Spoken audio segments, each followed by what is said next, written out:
आईना टूटते ही कमरे में ऐसा सन्नाटा फैल गया जैसे हवेली की सांस अचानक रुक गई हो।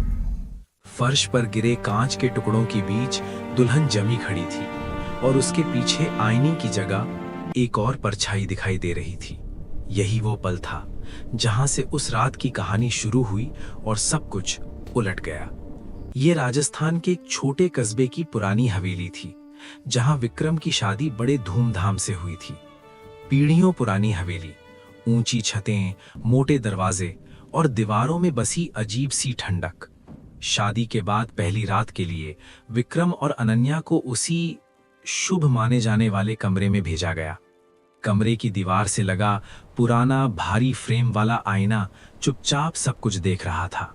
शुरुआत में हल्की पीली रोशनी थी, आंगन से आती ठंडी हवा और लकड़ी की धीमी सी चरमराहट। रात गहरी होते ही अनन्या के चेहरे पर बेचैनी उभर आई। उसकी नजर बार बार आईने पर जा रही थी। आधी रात के बाद हवा अचानक ठंडी हो गई और आईने के सामने अनन्या का शरीर अकड़ गया। अचानक उसने हाथ उठाया और पूरे जोर से आईने पर वार कर दिया। कांच बिखर गया। उसी पल एक लंबी काली परछाई दिखाई दी, इंसानी आकार से थोड़ी अलग। कांपती रोशनी में आईने के पीछे दीवार की जगह एक गहरी छाया नजर आने लगी। कमरे में फैल गई पुरानी नमी और जले दिए जैसी अजीब सी गंध। सच सामने आया। इस कमरे में कभी एक रानी की पहली रात में हत्या हुई थी। कहा जाता था उसका डर और उसका गुस्सा उसी आईने में कैद हो गया था।